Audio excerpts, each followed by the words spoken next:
Okay, yes, well, so next little tutorial is how to do some text for your contents page. A few of the options you can use for different styles and justifications of text. So I've got my lightened image as per the last tutorial, and all I've got is my main title. I've kept that because I quite like it.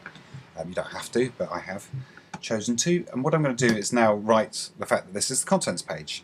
So I'm going to draw a text box, drag a text box over like that, and I'm going to put my caps lock on and write contents. Okay, there we go. That's my contents text. I'm going to make that very dark grey because I think that's going to look better. Leave that on there. Got the colour picker. Okay, that's fine. Right. But what I'm going to do a little bit off the wall is I'm going to go to the move tool. Okay, that's now. I've now got that selected. You can see contents. I've got rather a lot of hidden layers. Don't worry about them. I'm going to go to edit, and we're all familiar, I think, by now with free transform. It's my favourite tools. And as we move around, I can do different things depending on where I am. So I can move the corners like that. Whoa. Okay, I'm not going to do that. Command Z, your friend of mine, undo. What I am going to do is hover around the corner until that turns into a little curvy arrow, which means I can rotate it. I'm going to put it up vertically. You can see next to the cursor the exact number of degrees. I'm going to go for precisely 90 degrees. So it's going to be exactly vertical. There it is. And release. Done. And if I pick up anywhere inside the box, I can move it around. Perfect. I'm going to want it a little bit bigger than that. So if I pull this corner, now as I move this, you notice I can actually stretch or squash the text. So I can kind of get it looking, if I turn my head on its side, which is what you can't see, but that's what I'm doing. I reckon that looks quite nice. Like that. A little bit bigger actually even. There. I'm going to release now. Good. And to apply that transformation, I'm going to hit the Enter key. I'm happy with that. I think that looks nice.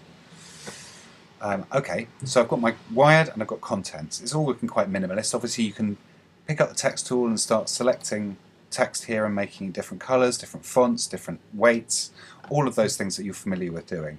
At the moment we're just talking about putting in new text boxes.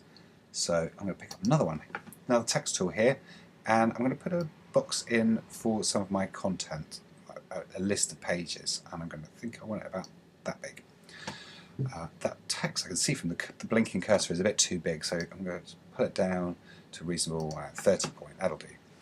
I'm going to call this, caps lock is still on, features, oops, with an S, not quite that straight.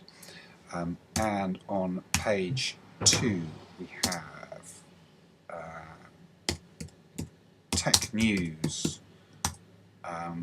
On page 6, I'm just making this up as I go along, we have caps lock off, iPad apps to die for.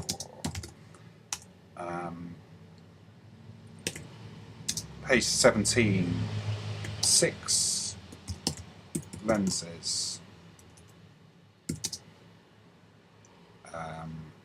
for awesome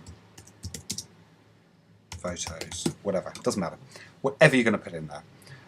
And well, as you can see, that's looking a little bit messy now. I'm going to make my text box a little larger so that my lines kind of, I think we need to select all of that text and make it just a touch smaller.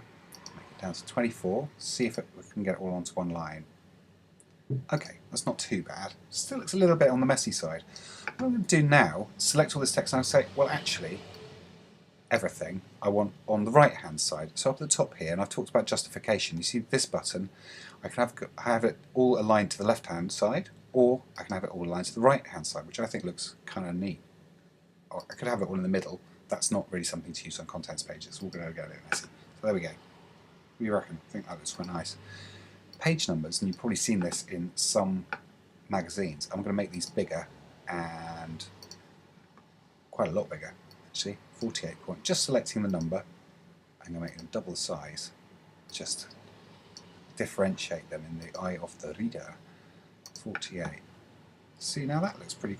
I think that looks alright. And I can change those to different colours. I could have a red one, or a blue one, or a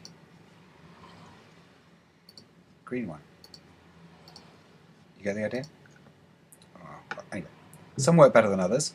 That looks quite nice. Actually, tell you what, we can put this. That doesn't really look very neat. In fact, I'm going to put that on the line below.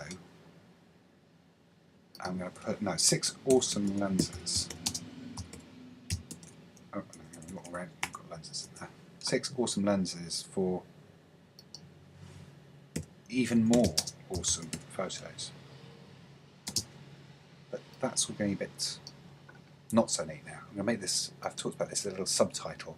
It's going to be just little tiny, teeny weeny text. 14 point. That's kind of quite sweet. You get the idea. I'm going to make that gap a little bit smaller. Just a 10-point space.